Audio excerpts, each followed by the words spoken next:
আসসালামু আলাইকুম। Welcome to my daily blog. কেমন আছেন সবাই? আশা করি সবাই অনেক ভালো আছেন, সুস্থ আছেন। আবার চলে আসলাম হসপিটালের ব্লগ নিয়ে। কারণ এইদিন হচ্ছে হসপিটাল থেকে রিলিজ দেয় নাই অবশ্য, তার পরের দিন দিয়েছিল।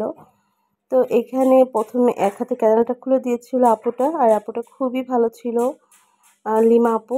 তো থ্যাংক ইউ সো মাচ। অনেক সুন্দর করে ক্যানেলটা পরায় দিছে। আর একদিকে হচ্ছে আমার ছোট্ট কাজিন, আমার মিম হচ্ছে খাবার পাঠিয়েছে আমার জন্য হসপিটালে। মানে আমি তো খেতে পারি নাই, আমার যে মা, বোন ছিল ওরা খেয়েছে। ছোট, ছোট ২ টা বাচ্চা নিয়ে রান্না করা কিন্তু মুখের কথা না। সো এখানে অনেক, অনেক রান্না করে পাঠাইছে। আসলে ওকে থ্যাংক ইউ বলে ছোট করার মানে কিছুই নেই। অনেক কষ্ট করে রান্না করেছে। আমার ছোট বোনকে বলে রেখেছিলাম সবকিছুর মানে টুকটাক ছোট, ছোট করে ক্লিপ রেখে দিতে, যাতে আমি পরবর্তীতে ব্লগ আকারে দিতে পারি। আজকে মোটামুটি একটু সুস্থ লাগতেছে, কাশিটা একটু কমছে। ২ বেলা করে গ্যাস দিতেছিলাম, মেডিসিন নিচ্ছিলাম। আর ডক্টরটা আলহামদুলিল্লাহ এত ভালো পড়ছে, ডক্টরকে ফোন দিলেই মানে কল রিসিভ করে কথা বলে, প্লাস যদি কোনো মেডিসিন চেঞ্জ করা লাগে সেটা চেঞ্জ করে দেয়।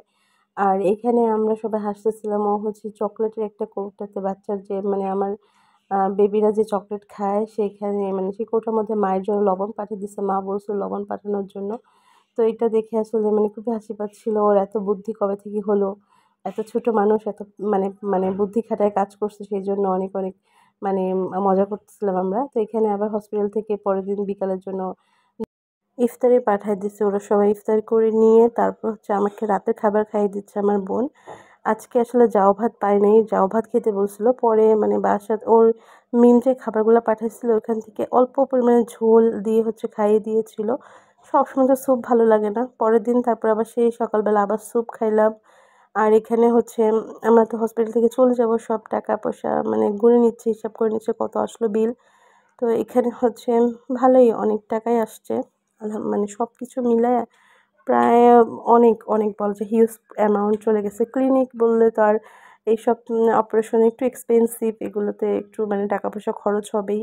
আর এইজন্য আমার এবারে ঈদের মার্কেট কিচ্ছু করা হয় নাই। আমি কিছু কিনতেও পারি নাই। আর কেমনে বলব ভাই, একটা মানুষের পিছনে যদি এত টাকা শুধু হসপিটালেই দিতে হয়, তাকে আবার কেমনে বলে যে ঈদের শপিং করে দেওয়ার জন্য।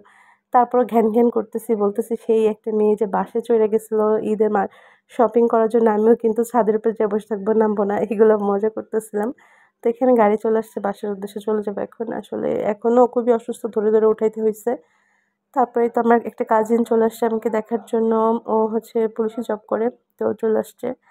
আর এরপরে আমার ছোট বোন আবার আমার জন্য ফল-টল রেডি করে দিচ্ছে খাওয়ার জন্য। মানে এতগুলো আঙুর দিছে, মনে হয় সবগুলো আঙুর আমি খেতে পারবো। ওর এই ফল দেওয়ার স্টাইল দেখে আমি জ্ঞান হারাইছি। তো আজকের মতো ভিডিওটা এই পর্যন্তই রাখবো। সবাই ভালো থাকবেন, সুস্থ থাকবেন। আবার কথা হবে নেক্সট ভিডিওতে। আর যারা এখনো আমার পেজে ফলো দেননি, চাইলে কিন্তু একটা ফলো দিয়ে দিতে পারেন ঝটপট করে।